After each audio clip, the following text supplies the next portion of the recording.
घरातून बेपत्ता झालेल्या महिलेचा 17 किमी अंतरावर थेट मृतदेह सापडला. कोणालाही न सांगता निर्मनुष्य ठिकाणी ही महिला कशी पोहोचली, पुढे काय झाले आणि जिथे जाण्यासाठी काय घडलं, असे अनेक प्रश्न उपस्थित झाले आहेत. 30 वर्षीय तरुणीवर सामूहिक बलात्कार आणि हत्या झाल्यानंतर ठाणे जिल्हा हादरला आणि 29 रोजी 9 जुलै रोजी ही घटना उघडीस आल्यानंतर अनेक प्रश्नांची मालिका उभी राहिली. मराठी घटनास्थळाला भेट देऊन पीडितेच्या कुटुंबियांची भेट घेऊन नेमकं काय घडलं हे जाणून घेण्याचा प्रयत्न केलाय. ठाणे जिल्ह्यातील शिळापाटा येथील श्री गणेश गोल्ड मंदिर परिसरात 30 वर्षीय महिलेवर सामूहिक बलात्कारून त्यांची हत्या करण्यात झाल्याची घटना मागच्या 9 जुलै रोजी घडली होती आणि ह्या प्रकरणी सिळडायगर पोलिसांनी 3 जणांना अटक केली आहे. श्याम सुंदर शर्मा आणि संतोष कुमार मिश्रा आणि राजू कुमार पांडे अशी आरोपीची नावे आहेत. आरोपींना 14 जुलै कोठडी सुनावण्यात आली असून अटक झालेल्यांपैकी एकाने गुन्ह्याची कबुली दिली आहे. शनिवारी 6 जुलै रोजी सकाळी घराजवळच्या मंदिरात जाण्यासाठी आपल्या राहत्या घरातून बाहेर पडलेली पीडित महिला 2 तासांनी घरी परत न आल्याने तिच्या घरच्या मंडळींनी तिचा शोध घेण्यास सुरुवात केली. परंतु पुढील 2 दिवस तिचा कोणताही ठाव ठिकाणा लागला नाही आणि 9 जुलै रोजी थेट तिचा मृत्यूची बातमी कानी पडली. आपल्या घरापासून 17 किमी दूरवर असणाऱ्या एका दुर्गम परिसरातील श्री गणेश गोल्ड मंदिर कशी पोहोचली याबाबत कुटुंबियाकडून आश्चर्य व्यक्त केलं जात आहे आणि सीसीटीव्ही फुटेज आणि इतर माहितीच्या आधारे पोलीस पुढील तपास करत आहेत.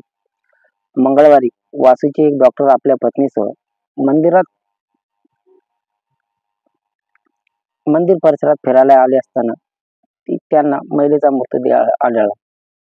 ही बाब सिळडायगर पोलीस ठाण्यात कळवली. त्यानंतर पोलिसांनी घटनास्थळी जाऊन महिलेचा मृतदेह ताब्यात घेतला. मृतदेह ताब्यात घेतल्यानंतर महिलेची मोबाईलमधील कॉलचे तपशील काढण्यात आले. सकाळी महिलेने आपल्या मैत्रिणींना फोन लावला होता.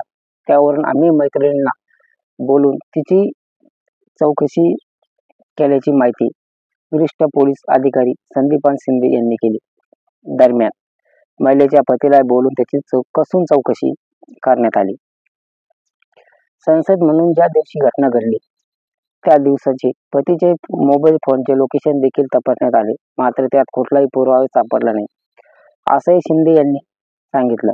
आणि महिलेच्या पतीने सांगितले की आम्ही घरात सर्वजण झोपलो होतो. माझ्या 2.25 वर्षाच्या मुलाला 8:30 वाजता जाग आली. मुलाच्या रडण्याच्या आवाजाने मी देखील उठलो. बायको घरात नव्हती. ती मंदिरात परत आली नाही म्हणून आम्ही शोधाशोध सुरू केली. सकाळी 9:15च्या आसपास माहेरच्या मंडळींना फोन करून तसं कळवलं. तिचा देखील फोन स्विच ऑफ येत होता. त्यानंतर त्यांनी 10:17 यांच्या फोनवर तिचा संदेश आलेला माझं काही चुकलं असेल तर माफ करा आणि त्या पुढचा लवचा सिम्बॉल होता, असे पतीने सांगितले. आणि व्हॉट्सअप त्याच दिवशी सकाळी मुलीचे वडील आणि घरातील इतर मंडळी त्यांच्या फार्म हाऊस जाण्यासाठी निघाले असताना वाटेत 8 वाजेच्या सुमारास महिलेनं वडिलांना फोन केला होता. महिलेच्या वडिलांनी काही कामासाठी त्यांचे राशन कार्ड मुलीला दिले होते. जे राशन कार्ड परत हवे होते अशी विचारणा महिलेच्या वडिलांकडून केली आणि राशन कार्डच्या आता काहीच गरज नसल्याने वडिलांनी मुलीला सांगितले. दोघांमध्ये एवढे संभाषण झाले होते. पत्नी सापडत नाही म्हणून महिलेच्या पतीने मुलाच्या काकांना फोन करून कळवले. मुलगी सापडत नसलेले कळताच वडील आणि इतर मंडळी माघारी फिरली आणि त्याचा शोधाशोध करण्यास सुरुवात झाली. नवी मुंबई परिसरात शोध घेतल्यानंतर महिला कुठंच सापडत नसल्याने नवरा आणि माहेरच्यांनी त्याच दिवशी महिला बेपत्ता झाल्याची तक्रार नवी मुंबई येथील पोलीस ठाण्यात यांची नोंद नोंदवली आणि मंदिरात काय घडलं संदीपान शिंदे यांनी दिलेल्या माहितीनुसार महिलेने माफियाचा नाश्ता केल्याने सीसीटीव्ही फुटेजवरून समजल्याचे सांगितले जाते. शनिवारी सकाळी 10 वाजता ही महिला मंदिर परिसरात दाखल झाली आणि मंदिर उंच असून मंदिरापर्यंत पोहोचण्यासाठी पायऱ्या आहेत आणि त्या पायऱ्यावर जागी जागी सीसीटीव्ही कॅमेरे बसवण्यात आलेले आहेत. ती महिला पायऱ्या चढून वर गेल्याची सीसीटीव्ही कॅमेऱ्यामध्ये कैद झाले आहेत, परंतु त्यानंतर ती खाली आल्याचा कोणताच पुरावा उपलब्ध नाही. मंदिराचा परिसर एकांतात असून तिथे दररोज भाविकांची ये-जा नसते आणि सुट्टीच्या दिवशी किंवा सण उत्सव दिवशी लोकांना रेलचेल या ठिकाणी पाहायला मिळते, असं शिंदे यांनी सांगितले. मंगळवार 9 जुलै रोजी वाशीचे एक डॉक्टर आपल्या पत्नीसह मंदिरात परिसरात फिरायला आले असताना त्यांना महिलेचा मृतदेह आढळला. ही बाब त्यांना सीळ पोलीस ठाण्यात कळवली आणि त्यानंतर पोलिसांनी घटनास्थळी जाऊन मृतदेह ताब्यात घेतला. त्यानंतर तिच्या मोबाईलमध्ये कॉलचा तपशील काढण्यात आला. सकाळी महिलेने आपल्या मैत्रिणीला फोन लावला होता. यावरून आम्ही मैत्रिणी बोलून तिची चौकशी केल्याची माहिती संदीपान यांनी दिली. श्री गणेश गोळ मंदिराचे मुख्य बालकदास महाराज यांनी कामानिमित्त उत्तर प्रदेशातील गोरखपूर येथे गेलेले असल्याने त्याच्या जागी उत्तर प्रदेशातील संतोष कुमार मिश्रा आणि राजीव कुमार पांडे या 2 सेवकाची नियुक्ती करण्यात आली होती आणि त्यापैकी एक जण आधीच तिथे होता आणि दुसरी व्यक्ती 5 जुलै रोजी घटनास्थळी आली होती. त्याचबरोबर मूळचा राजस्थानचा असलेला श्यामसुंदर शर्मा 6 जुलै रोजी घटनास्थळी आला होता. घटना घडली त्यावेळेस केवळ 3 जण तिथे उपस्थित होते. ही महिला संपूर्ण रात्रभर या परिसरात होती. महिला एकटी असल्याने तिचा गैरफायदा घेण्याच्या उद्देशाने आरोपीने तिला चहा देऊन त्यामध्ये भांगेच्या गोळ्या मिसळल्या. त्यानंतर बेशुद्ध पडलेल्या महिलेवर तिघांनी बलात्कार केला आणि महिलेला शुद्ध आल्यानंतर तिने आरडाओरडा करून तिथून पळ काढण्याचा प्रयत्न केला, परंतु या तिन्ही आरोपींनी महिलेला मारहाण करून तिची हत्या केली आणि नंतर परिसरातील झाडीमध्ये मृतदेह फेकून दिला. मृतदेह सापडला तेव्हा तिच्या डोक्यावर आणि कमरेवर जखम असल्याचे पोलिसांनी नमूद केले होते. या गुन्ह्याची माहिती कोणालाही कळू नये यासाठी या तिन्ही आरोपींनी श्री गणेश गोळ मंदिर परिसरात लावलेले सीसीटीव्ही केबल तोडून पुरावा नष्ट करण्याचा प्रयत्न केल्याचे पोलिसांना सांगितले. मात्र मंदिराच्या पायऱ्यावरील सीसीटीव्ही फुटेजमध्ये 2 व्यक्ती पायऱ्या उतरत असताना दिसत आहे. घटना घडली त्या ठिकाणी इतर कोणीही नसल्याचे पोलिसांना मंदिरातील सेवकावर संशय बाळगल्याने त्यांना ताब्यात घेण्यात आले. तिघांपैकी एकाला ट्रॉम्बे येथील ताब्यात घेण्यात आले आणि आरोपीने ताब्यात घेतल्यानंतर सर्व हकीकत सांगून गुन्ह्याची कबुली केली. सदर महिलेच्या सासऱ्याकडून छळ झाला आणि त्यानंतर ती बेपत्ता झाली असे मुलीच्या माहेरच्या लोकांनी त्यांच्यावर आरोप लावला होता. लग्न झाल्यानंतर 15 दिवसांनी सासरच्या मंडळीकडून तिचा छळ सुरू होता अशी माहिती महिलेच्या काकांना दिली. तिला शाकाहारी पदार्थ फारसे बनवता यायचे नाही. ती सुद्धा बनवायला शिकली होती. मूल होत नाही म्हणून तिला फार त्रास दिला जात होता. त्यातून प्रकरण घटस्फोटपर्यंत गेलं होतं, परंतु सासरच्या मंडळींना येऊन माफी मागितल्यानंतर तो निर्णय मागे घेण्यात आला होता असं काकांनी सांगितलं. आणि सासरच्या मंडळींना आमच्याकडे थेट पैसे मागितले नाहीत, परंतु तिच्या खात्यावर आम्ही पैसे टाकायचो आणि ते पैसा नवरा काढून घ्यायचा असा आरोपही महिलेच्या वडिलांना केला होता. तिच्या वागण्यातून मनात काहीतरी चाललं हे आम्हाला कळायचं, पण ती कधी मोकळे मनानं बोलायची नाही आणि मी तिला इतकं सुद्धा सांगितलं होतं की तुला काही त्रास होत असेल तर माहेरी परत ये, माझी सर्व संपत्ती तुझी जाईल. पण ती म्हणायची मी परत आले तर तुम्हाला मान खाली घालावी लागेल, मला माहेरी परत यायचं नाही, मला संसार करायचा.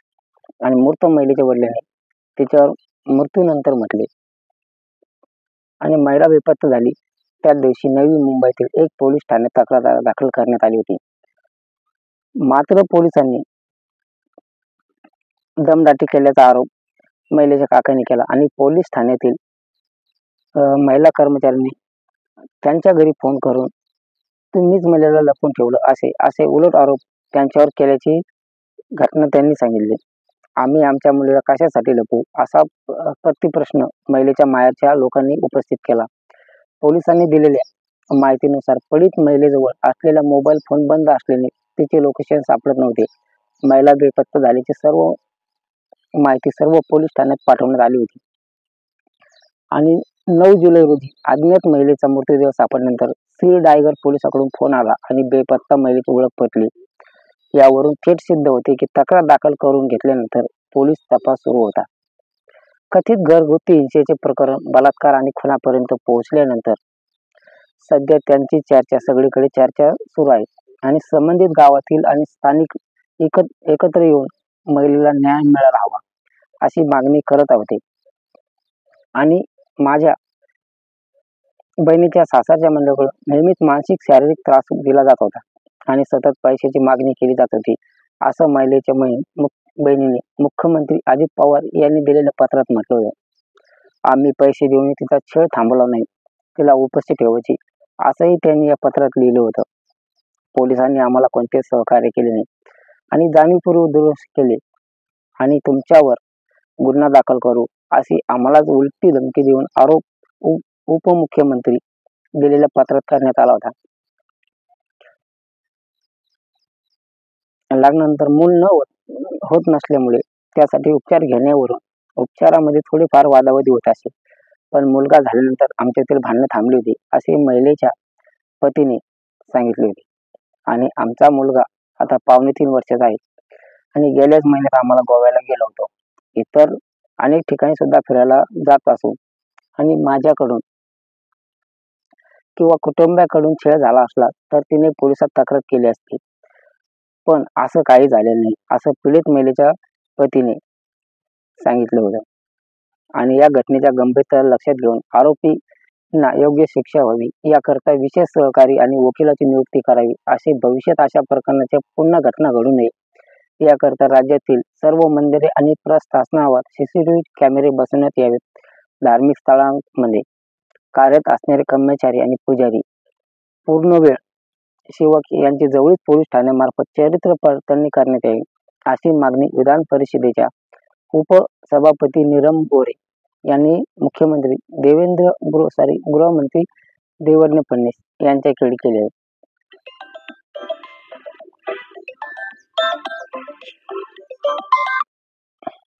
महिलेच्या आप्त कुटुंबियांना मानसोपचार सेवा आणि समुपदेशन पुरवण्यात यावे अशी सूचना देखील नीलम गोऱ्हे यांनी आपल्या पत्रात केली. पोलीस तपासातून आरोपींना सामूहिक बलात्कार आणि हत्येची कबुली दिली आहे, परंतु पूर्वी कधीही न गेलेल्या अज्ञात ठिकाणी ही महिला आणि गेली कशी हा प्रश्न अद्यापही अनुत्तरित आहे. या प्रश्नाचा उलगडा लवकर झाला पाहिजे. शिवाय यामागे दुसरा कोणी सूत्रधार आहे का आणि याचा शोध लावून त्याला कडक शासन झाले पाहिजे अशी मागणी मुलीच्या माहेरच्यांनी केली आहे.